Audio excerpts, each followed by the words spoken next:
What's up, guys? My name's Ian Gaines. I'm Sportbike Freestyle Rider.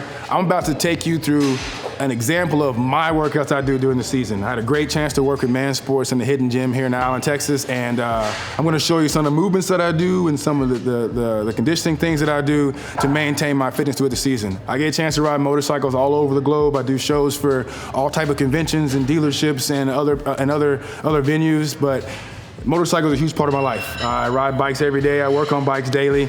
The motorcycle industry is part of me, but fitness is a large part of my profession. And being conditioned, being doable, and being fit are huge components for me to be able to sustain my career. So I'm gonna take you through a workout, so hang around, check it out. Okay, first and foremost, you have to be warmed up in order to perform. So I always start off with a jump rope, usually about 200 rotations on the jump rope, and then dynamic warm up, I go from there, and then we go into the workout. Prelude to the workout, first thing we do is hyperextensions for the lower back activation, glute activation, hamstring activation.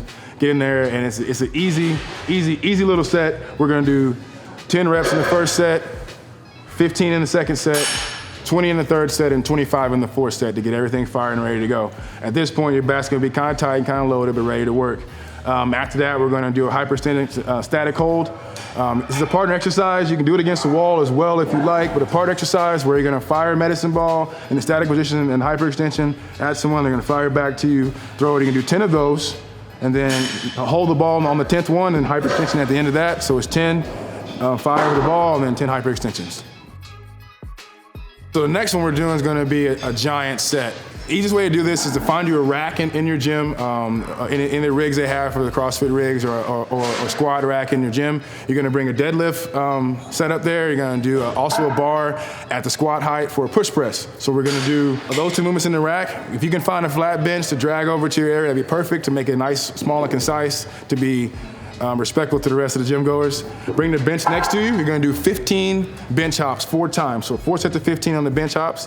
Each time you do the bench hop, you'll make sure you sit down on the bench and then jump to where you're on your feet, land tall with a bent knee. Once that's done, no rest, go straight to the deadlift, where you're gonna perform 10 deadlifts. Then you're gonna go from there, you're gonna do 10 behind the neck push presses. After that, you're gonna go and hang, and you're gonna do 10 hanging knee ups for your core. That's one giant set. And then once you finish that, right from the hanging knee ups, you're gonna go back to the deadlift. This exercise and this setup grows, so you wanna grow the weight each set. It's okay to jump a little bit in the second set, but add weight. I call it running the rack. You wanna add weight on each set and grow it from there, and it's 4 sets. So your 4 sets should be pretty heavy and pretty taxing. So next thing we're gonna use a medicine ball. I like using medicine balls for everything. They're great for conditioning, great for stability, great just in general. So we're doing metabolic velocity complex is what I call it. You're gonna get in a nice seated position.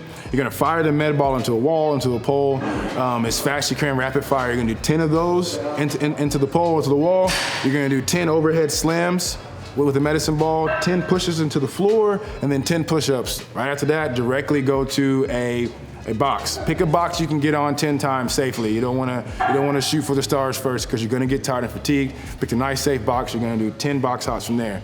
So the med ball velocity push, straight to the box jumps, 10. So 10, 10, 10, 10, and 10, and then 10 box hops. Best thing for you to do to save your back, save your joints. Add a smaller box next to it so you can step down and save your knees and save your back, so we're not blowing those out while we're trying to train. You only get a little bit of life on those. You want to preserve them.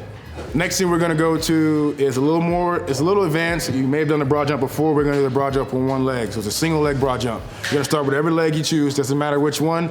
You're gonna hold the medicine ball to your chest. You're gonna jump out as far as you can on one leg. Once you land on that one leg, the leg stays on the ground, the other leg stays up. If you need to balance with your right leg or your left leg, that's fine, but the goal is to stay on this one leg, your kickstand the whole time. Once you land, you can do a windmill each side, regather the ball to your chest, and jump out again. Same leg, so you're gonna do that leg all the way down to the end, turn around, come back with the opposite leg, same thing. Jump out as far as you can on a leg, windmill each side, grab it, hold it to your chest, and jump out again. Add a weight you can jump with, whether it's a 6-pound medicine ball, 8-pound, 10-pound. I don't advise going any higher than a 14-pound medicine ball. And stability is key here. So when you land, tighten your core, be stable. That's why I do these, for stability. It's taxing, so have fun with it. On this one, we're gonna do 4 rounds. That's 2 trips each leg. The next one we're gonna be conventionally unconventional. We're gonna get a Bosu ball. You're gonna flip it over to the black side on top, blue ball on the bottom. You're gonna stand in the very center of it, and we're gonna execute some simple hammer curls. 4x20 on the hammer curls, and then 4x20 on the pike push-ups. So directly from the hammer curls to the pike push-up superset, 20, then 20 to the floor. You have 4 rounds of that. For the hammer curls, let's make sure you use both legs. So you're gonna stabilize on your left leg for 20, right leg for 20, alternate those, and incorporate that stability on both legs. The next thing we're gonna do, we're gonna get our core firing. This one doesn't have a name for me. Basically, it looks like you're rolling around on the floor, but it gets your core activated. So you're gonna go on your back, hands up, feet up. You're gonna roll to each side. Hands and feet don't touch the ground. You're gonna stay on the small of your back. Gonna roll over, execute a V up, extend, roll to the other side, execute a V up, extend. You're going back and forth. You're gonna do 12 V ups at the end of each roll. This is going to activate your core, your lower back, and your abs are going to be firing by the time you get to 6. Trust me. This is a great one to stabilize your core and get everything activated. And for me, stability is important. The core is important. It was one of the largest parts of my profession. And on these, we're going to do 3 sets of 12. Here we go. At the end of the workout, I always leave the worst thing. We're going to do plate pushes. You're going to get a regular flat iron plate. You're going to put it on the surface it will slide on, and you're going to drive this plate for a good 10 to 15 yards. Hands in the center of the plate, and it's like doing a bear crawl or sled push, but you're gonna be on the ground. Drive this plate as far as you can. The key to this is turnover. Move your feet and legs as fast as you can, with as much velocity as possible. Get to the end, turn back around and bring it back. That's 1 trip. We're gonna do 3 trips. So don't stop at the end. The rest is when you get back home. A trip is going somewhere and coming back, and that's where we stop. So 3 trips, down and back, push the plate.